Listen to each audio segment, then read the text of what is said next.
Aprender a conocer a Dios debe ser la primera respuesta a la gracia que hemos recibido. Y es que la gracia no se gana, la gracia se aprende. Y se aprende cada día al caminar con Dios. Es lo que justamente la lección de esta semana nos quiere enseñar. Y te invito a que te quedes con nosotros. Este es el comentario de la lección número 8. El título es Educación y Redención.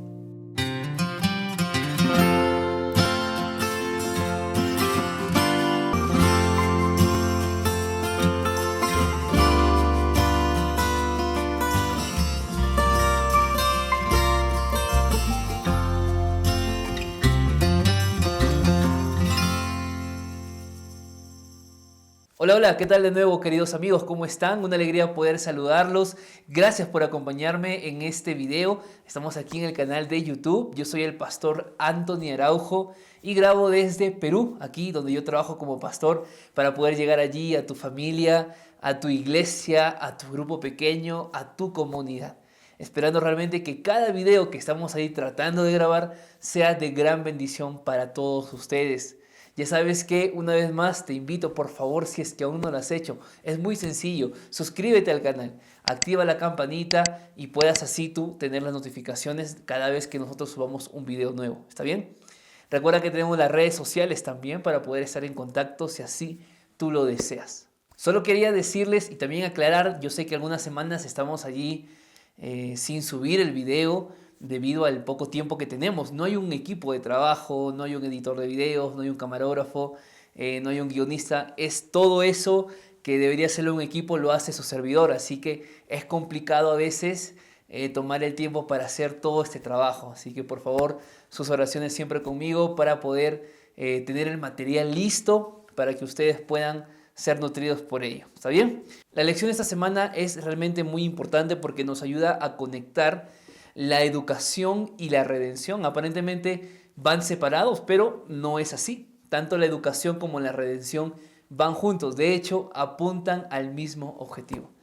Y esta semana tenemos que entender y ver a Cristo como nuestro maestro, como nuestro profesor, como quieras llamarlo, aunque el título de maestro siempre va a ser más importante. Ver a Cristo como nuestro maestro y nosotros como los alumnos de ese gran maestro. Así que, sin más, vamos a empezar nuestro desarrollo día por día. El día domingo de la lección lleva por título A imagen de Dios. Y esta pregunta siempre ha estado sobre la mesa de los eruditos, de los que estudian la Biblia. ¿Qué significa ser a imagen de Dios? Muchos dicen que nos parecemos en su carácter, muchos dicen que nos parecemos en la forma física. Es cierto que la Biblia no nos dice qué significa exactamente ser imagen de Dios, pero hay muchas respuestas que pueden ser válidas.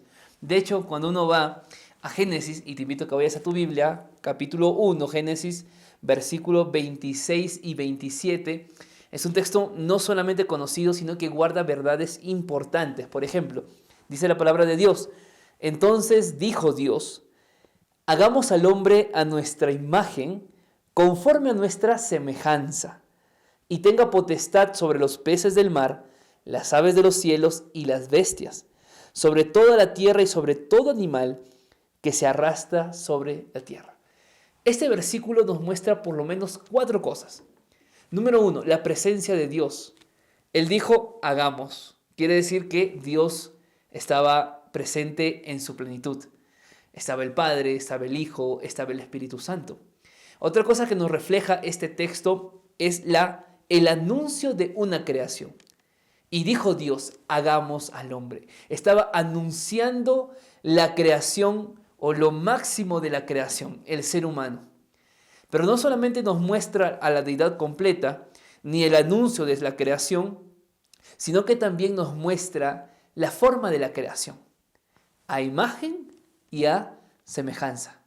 Y por último nos muestra la función que tendría esta nueva creación.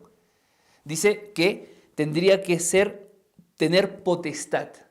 Tú recuerdas que cuando Dios crea a los animales, crea a los peces, crea a las bestias del campo, a todas ellas, e incluso al ser humano, y esto lo vas a ver en el versículo 28, les va a dar la función de fructificar y de multiplicar, de llenar la tierra. Interesante, a todos, tanto al hombre como a los animales les da esa potestad. de fructificad y de multiplicad. Pero la pregunta es, entonces, ¿en qué nos diferenciamos de los animales si a ambos nos da la tarea de fructificar y de multiplicar? Bueno, nos da a nosotros, al ser humano, según el versículo 26, la tarea de enseñorear, de tener la potestad sobre toda esa creación que Dios había creado hasta hace un momento atrás.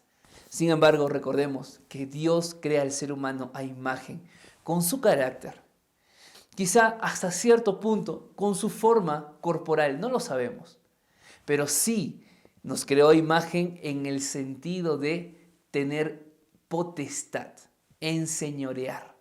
Es decir, cuando Dios crea el universo, Dios es dueño del universo. Y cuando Dios crea al ser humano, coloca al ser humano como administrador del universo.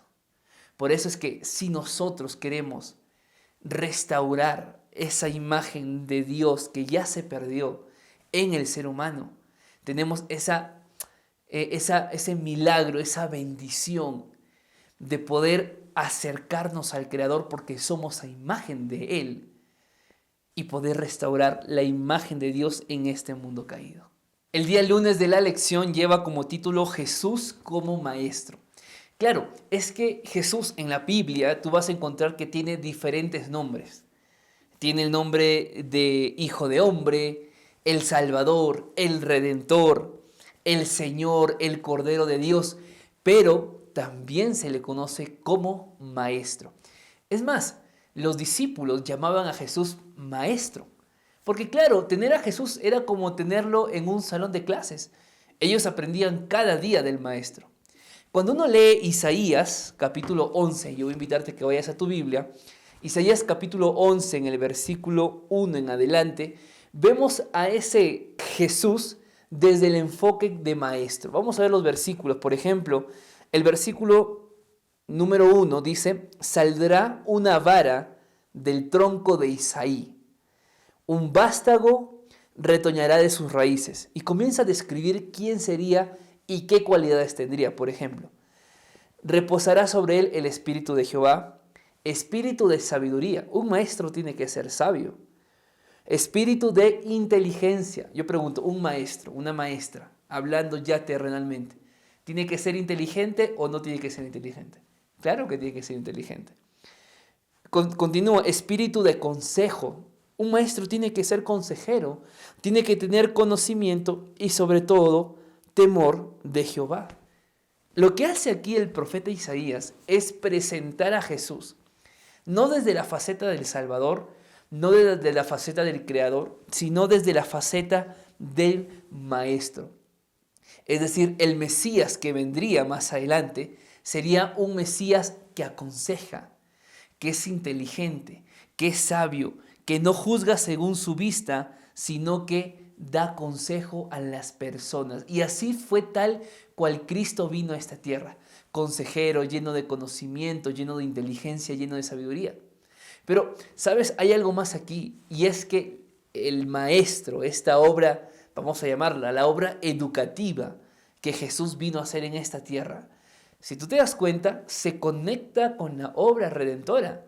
No es que la obra educativa de Jesús apuntaba a un lado y que la obra redentora de Jesús apuntaba a otro. De hecho, ambas se complementaban porque recuerda que el propósito de la educación es poder restaurar la imagen que hemos perdido de ese Dios en nuestra vida.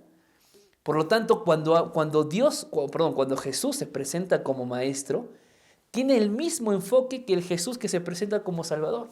Redimir a la humanidad, retomar ese carácter que hemos perdido. Y si quieres un ejemplo, por ejemplo, es justamente la historia de Jesús y Nicodemo. En la historia de Jesús y Nicodemo vemos algo interesante. Esto está en Juan. Y si tú vas a tu Biblia, lo vas a encontrar allí en Juan capítulo 3, donde Nicodemo llega de noche a Jesús. Ahora, yo te pregunto, ¿cómo se presenta Nicodemo según el versículo 2? Mira tu Biblia allí. ¿Qué dice? Entonces vino a Jesús de noche y ¿qué le dijo? Muy bien, le dijo rabí. Y rabí significa, muy bien, maestro. Lo que está haciendo acá Nicodemo es presentarse ante Jesús como maestro o decirle a Jesús maestro. Él venía a ser educado en ese momento, ¿o no? Claro que venía a ser educado. Y él comienza a decirle ciertas cosas. Sabemos que has venido de Dios como maestro. Mira esto. O sea, para Nicodemo, Jesús era un maestro de Dios. Para Nicodemo, Jesús tenía el don de ser maestro. Y yo hago aquí un paréntesis a todos los que tienen ese privilegio de enseñar a alumnos. Tú eres un reflejo de Dios para tus alumnos.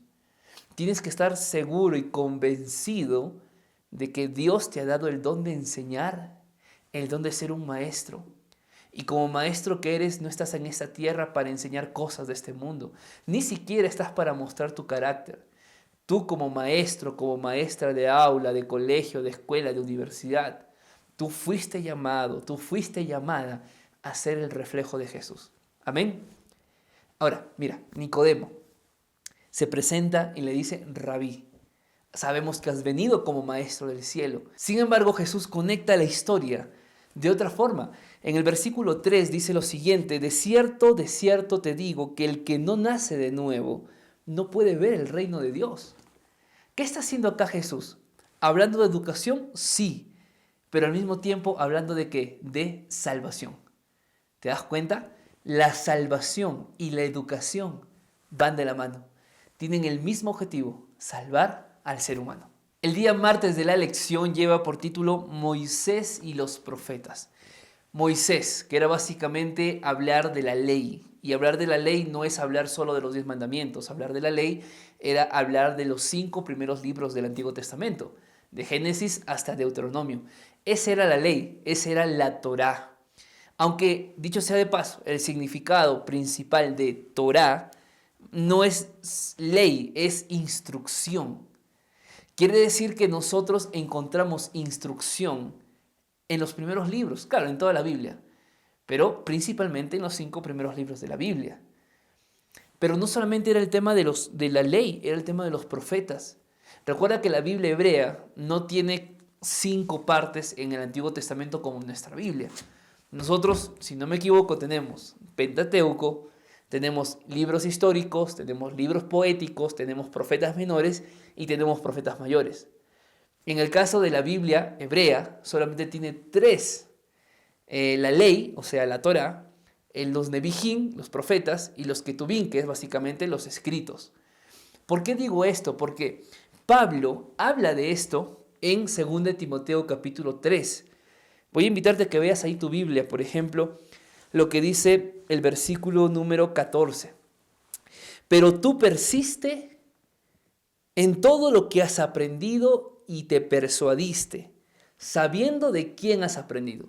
Lo primero que Pablo nos deja claro es que la vida cristiana es para persistir. Nadie avanza fácilmente, pero muchos se rinden fácilmente.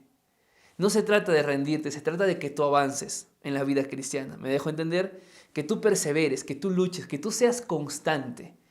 De hecho, Apocalipsis 14:12, cuando Dios habla de su pueblo, Dios dice, aquí está la paciencia de los santos. Porque la vida cristiana requiere paciencia. La vida cristiana requiere perseverancia. No tienes que desanimarte tan fácilmente. Aún hayas intentado 10 o 100 veces lo que estás anhelando, no te rindas. Porque lo que Pablo nos dice es que hay que persistir en lo que hemos aprendido. Y entendemos que lo que hemos aprendido, ¿dónde está? En la palabra de Dios, ¿te das cuenta? Ahora, Pablo continúa, dice en el versículo 15, y que desde la niñez has sabido las sagradas escrituras, las cuales te pueden hacer sabio para la salvación por la fe en Cristo Jesús. Quiere decir que la escritura, la palabra que es de Dios, te conduce a quien te salva. Y quien te salva es Dios. Quiere decir que su palabra es el camino hacia quien te va a dar el boleto del pasaje al cielo. ¿Te das cuenta por qué es importante entonces que el cristiano se nutra de la palabra de Dios? Porque no hay mejor forma de encontrar el camino correcto hacia el cielo si no es a través de la palabra de Dios. Justamente es Dios quien viene por nosotros.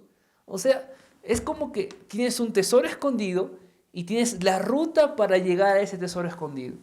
Pues bueno, la ruta para el cielo está a través de la palabra de Dios. Pero ojo, no porque tengas una Biblia, sino porque la sabes y la practicas. Por eso el texto en el versículo 16 dice: toda la escritura es inspirada por Dios y útil para enseñar, exhortar, corregir e instruir.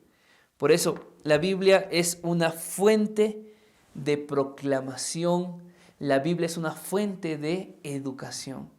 La ley de Moisés, los 5 primeros libros, era educar al pueblo de Israel.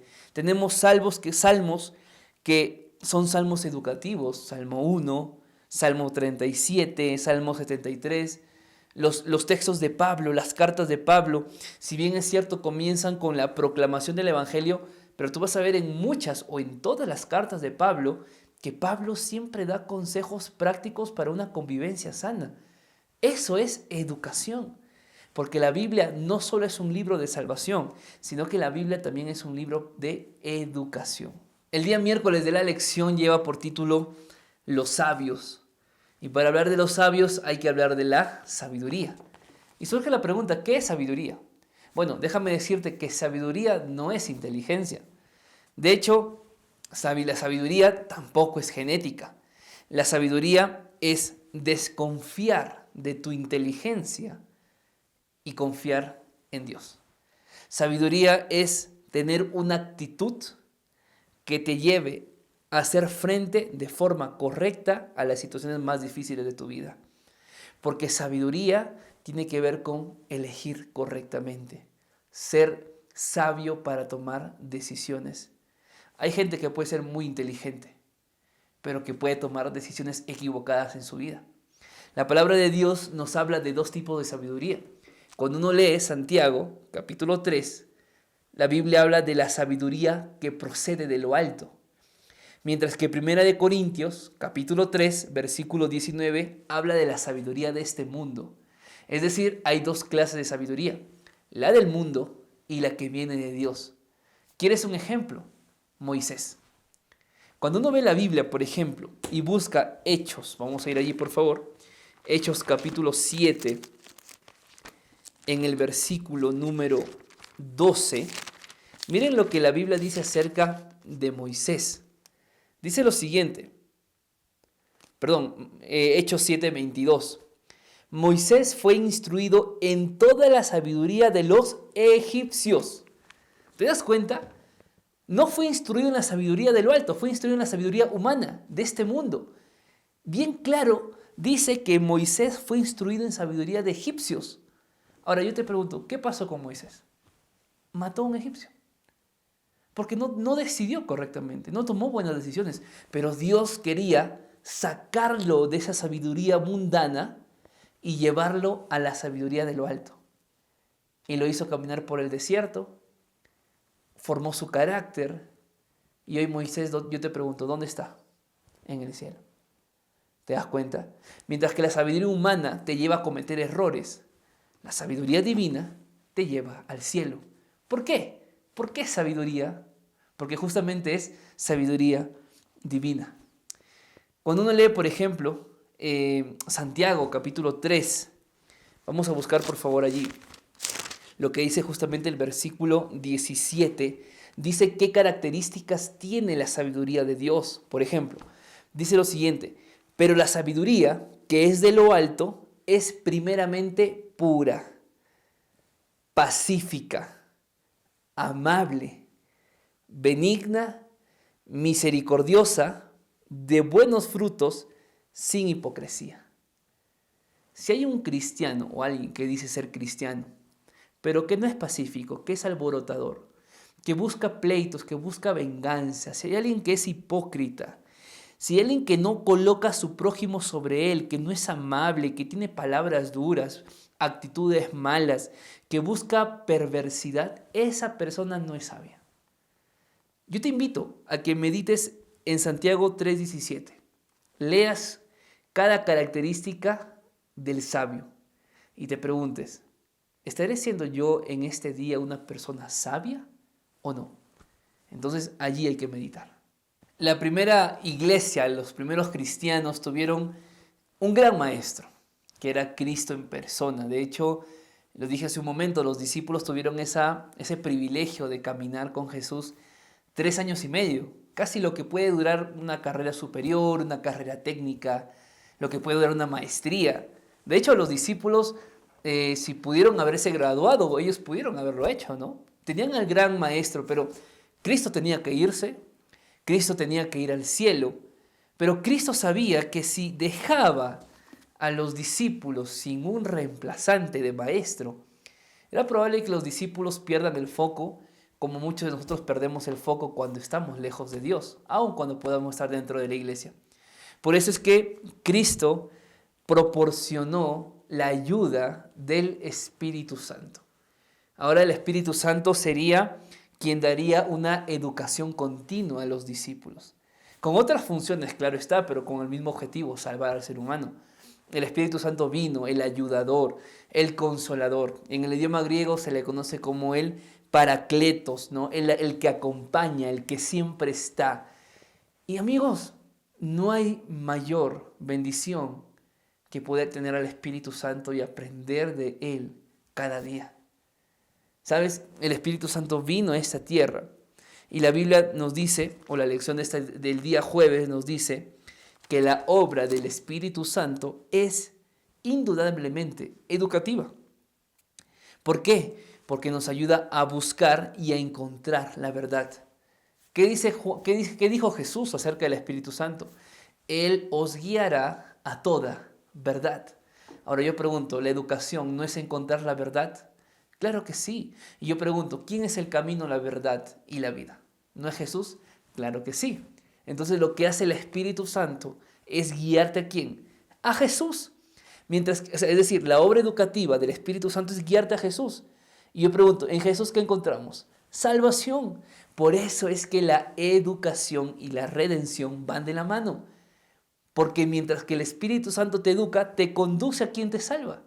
Eso es lo maravilloso de la obra de Jesús y la obra del Espíritu Santo. Cuando uno lee, por ejemplo, 1 Corintios, capítulo 2, versículo 1 al 16, vemos a un Pablo que instruye a los corintios.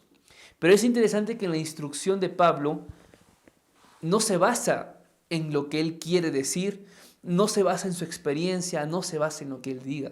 Por ejemplo, uno lee allí en 1 Corintios, capítulo 2, versículo 1, dice lo siguiente: así que hermanos, cuando fui a vosotros para anunciaros el testimonio de Dios, no fui con excelencia de palabras o de sabiduría, pues me propuse no saber entre vosotros cosa alguna, sino a Jesucristo y a este crucificado.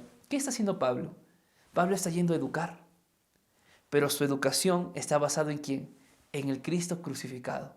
Y cuando hablamos del Cristo crucificado, ¿de qué estamos hablando? De salvación, de redención. Por eso es que la educación y la redención, queridos amigos, van de la mano. Pero hay algo cierto, hay muchos que no quieren saber de Dios. Hay muchos que cuando tú quieres darles algún versículo de memoria o quieres decirles algo de la palabra de Dios, ellos no te van a creer porque quizás ni siquiera ellos creen en Dios. Refutan a la Biblia o simplemente ven a la Biblia como un libro de teorías, un libro de conspiraciones, un libro para leerlo simplemente. Eso es lo que pasa. Tú quizá conocerás gente que se resiste a la palabra de Dios. Aquí yo hago una pregunta y aquí yo quiero que me ayudes en los comentarios que vas a dejar aquí abajo. Cuando tienes una persona así, que quieres educarla para salvarla, pero tiene pensamientos diferentes, tiene cosmovisiones totalmente diferentes, ¿qué es mejor? Respóndeme en los comentarios, atento. ¿Qué es mejor? ¿Orar por ellos y dejarlos en paz, dejarlos que sigan con su vida y tú orar hasta que Dios haga un milagro? ¿O persistirías hasta que entienda quién es Dios? ¿Qué harías tú? Déjame saber en los comentarios, ¿está bien? Amigo querido, la lección de esta semana nos ha enseñado que hay una gran relación entre educación y redención. De hecho, recuerda que el propósito de la educación es redimir al ser humano, restaurar la imagen que hemos perdido de Dios en nuestra vida. ¿Y sabes qué? La mejor forma para tener el carácter de Dios es estando justamente con Dios, caminando cada día, aprendiendo del gran Maestro, a través de su palabra y con la ayuda del Paracletos, con la ayuda del Espíritu Santo. ¿Qué harás tú? Mi deseo es que tú puedas continuar tu caminata al cielo siendo constante, sin rendirse, pero buscando cada día la educación a través, o la enseñanza a través de la palabra de Dios. Porque educar es redimir. Que Dios te bendiga.